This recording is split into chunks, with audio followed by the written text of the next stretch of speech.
초보 창업자분들은 신뢰할 수 있는 거는 부동산밖에 없습니다. 네, 여기서 절대 그러시면 안 됩니다. 왜냐?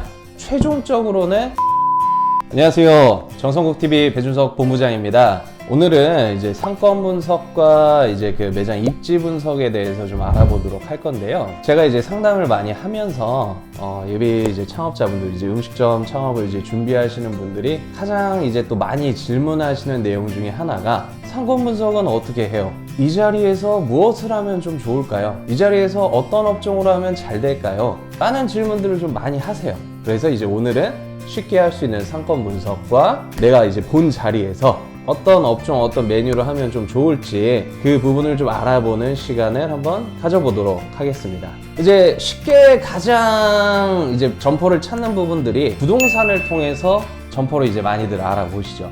부동산에 갔더니 어떻게 오셨어요? 이렇게 물어봅니다. 부동산 이제 사장님들이. 그러면 나 무슨 식당 할 거예요. 뭐 고깃집 할 거예요. 분식집 할 거예요. 뭐 치킨집 할 거예요. 뭐 이제 이런 얘기들을 합니다. 그러면 부동산에서 뭐 컴퓨터로 한번 뭐 두들기죠. 그러면은 뭐 괜찮은 데가 있다. 한번 가봅시다. 이렇게 갑니다. 그럼 이제 딱 둘러보면은 이제 부동산 사장님이 이제 얘기를 합니다. 막 여기가 원래 이제 이 상권이 뭐 좋고 뭐 자리도 괜찮고 하는데 여기 사장님이 갑자기 뭐 아파서 어디 이사를 가서 뭐 유학을 가서 뭐 이런 기타 등등 얘기로 가게를 한다고 합니다. 물론 이제 그런 요인에 의해서 가게가 이제 싸게 나온 경우들도 있지만 대부분 한 70% 정도는 가게 장사가 안 돼서 나온 부분이라고 생각하시면 돼요. 어쨌든 중요한 건 상권이 괜찮고 매장 입지가 괜찮다라고 하면 내가 그 업종을 그대로 양도양수하는 것이 아니라 새로운 업종으로 탈바꿈한다라고 이제 가정을 했을 때는 그 상권과 이제 입지가 중요하죠. 왜냐? 기존의 점주들은 어떤 사유에 의해서 장사를 못했을 수도 있습니다. 뭐 음식 맛이 없었다거나 혹은 뭐 인테리어가 뭐 이제 너무 올드해서 혹은 서비스가 이제 엉망이어서 뭐 여러 가지 이제 이유로 장사가 이제 안 됐을 수도 있죠. 자리 자체는 괜찮았지만. 근데 내가 자리만 괜찮다라고 했을 때 정말 음식 맛이 괜찮고 어떤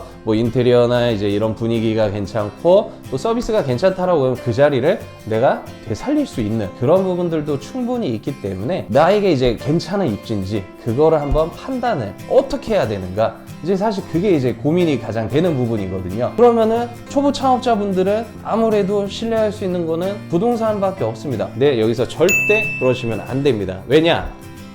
핸드폰 같은 경우 이 핸드폰을 살 때도 고민을 굉장히 많이 합니다. 근데 하물며 내가 이제 가게를 하는 데 있어서 임대 보증금, 권리금 또 이제 추가 이제 들어가는 뭐 설비 시설 이렇게 하면 이제 최소 뭐 몇 천만 원에서 이제 억 단위의 이제 돈이 들어가게 되는데 그거를 내가 하는 데 있어서 단순히 부동산 말만 믿는다? 그거는 이제 아니라는 거죠. 그렇게 했다가 낭패를 보고 실패를 맛보는 경우가 굉장히 많습니다. 그렇기 때문에 내가 이제 하고자 하는 이 자리에서 내가 봐둔 자리에서 어떤 업종 어떤 메뉴로 하면 과연 성공을 할 수 있을 것인가, 이 부분을 판단을 하는 거는 최종적으로는 점주님들 개인의 몫입니다.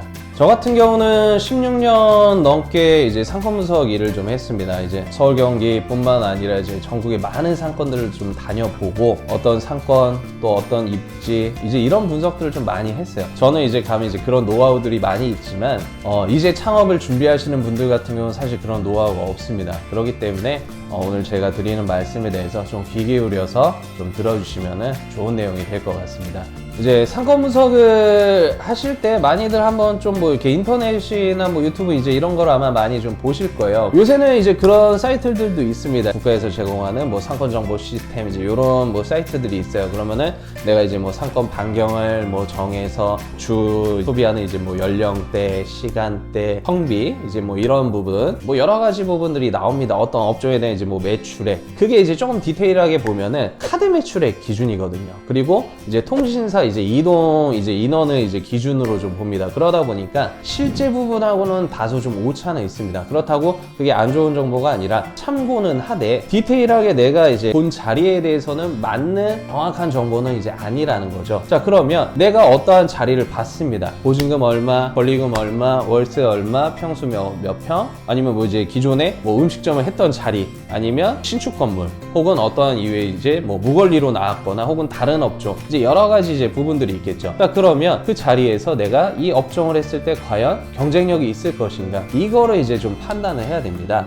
그 방법을 이제 좀 알려드릴게요. 자, 요새는 네이버 지도나 뭐 카카오맵 이렇게 인터넷 지도가 굉장히 좀 잘 발달이 돼 있습니다. 그리고 거기에 이제 들어가면 로드뷰, 뭐 항공뷰, 이제 이런 부분들을 통해서 실제 거리까지도 다 이제 좀 볼 수가 있습니다. 거기에서 이제 또 문제가 뭐냐? 날짜 자체가 뭐 지금은 이제 뭐 2020년 이제 3월이지만 18년도 뭐 좀 오래된 데는 15년도, 최신판은 뭐 19년도, 20년도도 있긴 하지만은 이게 아무래도 이제 뭐 네이버나 다음에서 이제 그 촬영한 그 날짜를 기준으로 보다 보니까 아무래도 업종이 바뀌었을 수도 있고 어떤 이제 상황이 바뀌었을 수 있는 그런 변수가 많다라는 거죠. 자, 그리고 로드뷰상에는 어떤 유동인구나 흐름이 보이지가 않습니다. 그리고 대부분이 낮에 찍죠. 그러다 보니까 정말 로드뷰, 길에 대한 뷰만 보이는 경우들이 많이 있습니다. 자, 그러면 내가 이제 본 자리에서 장사를 이 업종으로 어떻게 할 것인가, 또 어떤 메뉴로 할 것인가, 이제 이런 부분들을 디테일하게 좀 잡아야 됩니다. 그래서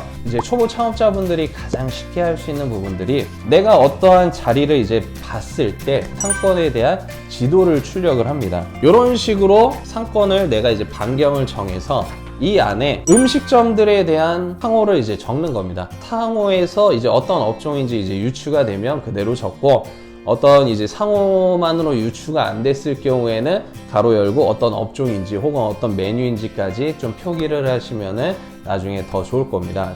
그리고 이제 그 창업자분들이 실수하는 경우가, 부동산에서 이제 간 시간대를 잘 보셔야 돼요. 내가 예를 들면 고깃집을 할 거다, 혹은 호프집을 할 거다. 그럼 아무래도 이제 저녁 장사가 위주지 않습니까? 근데 부동산 같은 경우는 낮에 좀 많이 연단 말이에요. 근데 낮 시간대 갔는데 사람이 좀 있어. 낮에도 사람이 많으니까 저녁에도 많겠지? 이제 그건 아니라는 거죠. 그거를 판단하기 위해서 내가 직접 발품을 팔아야 됩니다. 그래서 지역 섹터를 출력을 해서 내가 하고자 하는 업종에 맞춰서 이 상권을 둘러보는 겁니다. 자, 어떻게 둘러보냐? 가령 내가 이제 고깃집을 한다. 자, 그러면은 점심 장사를 할 수도 있고, 난 저녁 위주로만 이제 할 수도 있겠죠. 나는 저녁 위주로만 좀 하겠다. 그러면은 오후 한 5시부터 정도 해서 이 상권을 크게 둘러보는 겁니다. 자, 그러면 보통 이제 6시쯤 되면 어느 정도 이제 소비층들이 이제 좀 들어오기 시작하겠죠. 자, 그러면은 크게 둘러보는 겁니다. 한 바퀴 그냥 둘러봅니다. 자, 그러면서 어떤 업종들이 있는지 파악을 합니다. 그러면서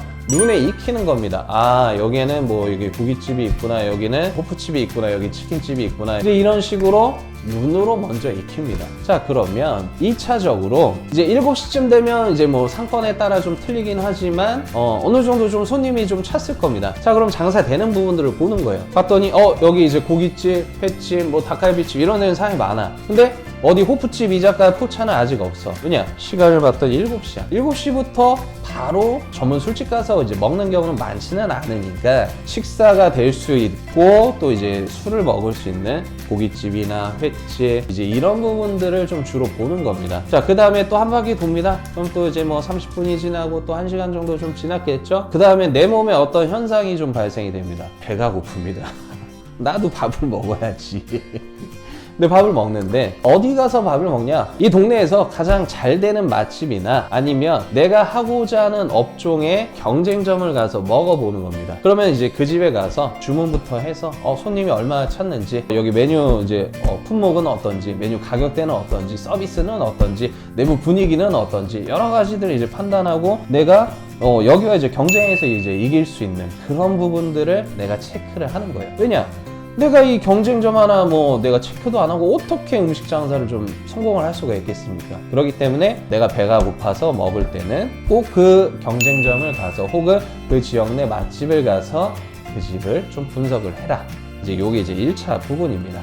자, 이제 밥을 먹고 나왔습니다. 그러면은 이제 좀 배도 불렀겠다. 또 한 바퀴 돌아야 되겠죠? 그러면은 이제 시간대가 한 9시 좀 넘어갔네. 고깃집이나 횟집 뭐 이런 데들은 사람이 좀 빠졌어. 근데 대신에 치킨집이나 뭐 포차나 이자카야, 호프집, 이제 이런 데들이 사람들이 좀 많이 찹니다. 시간대별로 잘 되는 업종들과 골목마다 또 다니는 이제 시간대들이 있어요. 그런 시간대나 혹은 업종 이제 이런 부분들도 잘 한번 좀 신경 써서 보셔야 되고요. 이렇게 또 둘러보면 시간이 이제 어느덧 한 10시 뭐 또 11시 이렇게까지 될 수가 있습니다. 자, 그러면은 난 이 상권을 다 잘 파악했어 라고 자화자찬하시면 큰일 납니다. 왜냐? 나는 오늘 하루밖에 안 봤으니까. 그 상권에 대해서 하루만 보고 절대 판단할 수가 없습니다. 상권을 볼 때는 요일, 또 계절적인 특성, 날씨, 뭐 연휴 이제 이런 부분들도 있기 때문에 내가 어떤 입지를 볼 때는 최소한 1, 2주 정도 평일과 주말, 낮 시간대와 저녁 시간대 또 심야 시간대까지 나눠서 이렇게 좀 보셔야 됩니다. 자, 오늘 월요일날 이제 갔었다? 그러면은 이제 뭐 한 수요일이나 목요일 정도에 또 방문을 합니다. 그럼 이제 그때는 한 6시쯤 갔으니까 오늘은 한 8시쯤 좀 시작을 해서 뭐 12시, 뭐 1시까지도 좀 있어 보는 거예요. 그러면서 이 상권이 언제 좀 마감이 되는가, 언제까지 사람들이 먹고 빠져나가는가, 이제 이런 부분들까지도 좀 체크를 해보는 겁니다. 그리고 내가 점심 장사를 할 것이다? 그러면은 당연히 점심시간에서도 와서도 매출 파악을 해야 되겠죠. 그러면은 점심시간에는 정말 뭐 주변에 회사가 많아서 오피스 고객들이 와서 식사를 하는가, 아니면 이쪽은 뭐 주거 상권이어서 뭐 아파트나 뭐 주거 하시는 뭐 고객분들이 나와서 식사를 하는가, 이제 이런 부분들도 좀 파악을 하는 거죠. 자, 그리고 내가 이제 뭐 월요일, 목요일 했다. 그럼 뭐 금요일도 파악을 해야 되고, 주말이니까 또 토요일, 일요일 같은 경우도 파악을 해야 됩니다. 왜냐?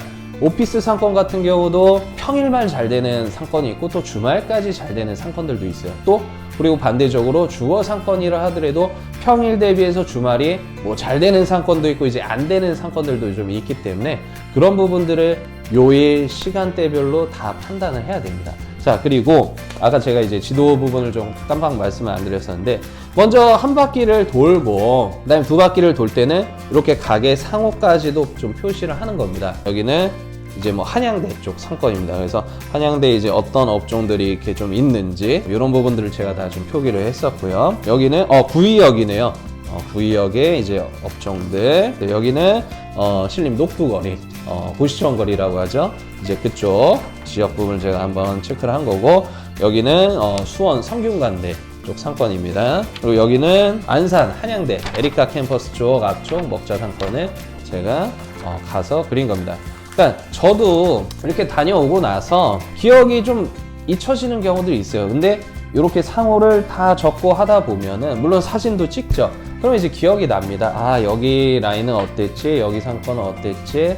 여기 소비층은 어땠지? 어떤 메뉴들이 잘 됐지? 이제 이런 부분들이 좀 머릿속에 남습니다. 그래서 예비 창업자분들도 이런 부분들을 한번 해보세요. 그래야만 내가 이 상권을 어느 정도 좀 판단을 하고 파악을 할 수가 있습니다. 단순하게 부동산 얘기만 듣고 누구 얘기만 듣고 해서 결정을 할 수는 없어요. 왜냐? 내가 평생 모은 큰 금액을 투자해서 하는 창업이기 때문에 정말 신중에 신중을 좀 기하셔야 됩니다. 그렇기 때문에 여러분들 꼭 상권 분석, 입지 분석을 하실 때는 어렵지 않습니다. 내 두 다리만 조금 아프면 됩니다. 이제 이 부분을 좀 잘 기억을 해주시고 한번 실행을 한번 해보시면 좀 좋을 것 같습니다. 또 요새 코로나 사태로 인해서 자영업자분들이 좀 어려운 상황입니다. 아무래도 이제 좀 소비가 위축되고 경기가 좀 어렵다 보니까 많은 자영업자분들이 조금 어려움을 겪고 계신데, 우리나라 이제 예전 부분을 좀 살펴봤을 때 어떤 IMF나 금융위기라든가 이제 이런 부분들을 좀 보면 사실 그런 얘기들도 이제 있습니다. 위기가 곧 기회다라는 부분들, 사실 이제 힘든 시기이기는 하지만 오히려 내가 창업을 계획하고 준비하시는 분들 입장에서는 오히려 한편이 이제 이런 기회, 이런 상황들이 좀 기회가 될 수도 있습니다. 어떤 부분이냐면은 한편으로는 이제 장사하신 분들한테 죄송한 좀 말씀이기도 하지만 신규 창업을 하시기 위해서 점포를 알아보시는 분들한테는 한편으로는 또 기회의 시간이기도 합니다. 기존에 뭐 어느 정도의 이제 권리금이 이제 됐던 매장들이 권리금이 많이 깎여서 혹은 정말 없다시피 할 정도로 나오는 매장들도 있습니다. 정말 안타까운 일이긴 하지만 한편으로는 신규 창업을 하시는 분들 입장에서는 내가 비교적 조금 더 부담이 가지 않는 금액으로 점포를 구입할 수 있는 좀 시기이기도 하고요. 또 빨리 이 사태가 지나가서 외식 시장이 또 우리나라 경기가 회복이 돼서 소비가 또 이제 활성화된다면 그때 가서는 또 점포 구입 비용이 이제 또 많이 올라가는 이제 그런 경우들도 좀 있기 때문에 한편으로는 지금이 또 점포 구하시고 구입하시는데 좋은 이제 시기라고 또 생각을 합니다. 그래서 많은 분들 이제 힘드신 상황이지만 온 국민이 좀 힘을 내서 성공적으로 빨리 이 사태를 이겨내고 다 같이 대한민국이 좀 일어나기를 바라겠습니다. 대한민국 화이팅!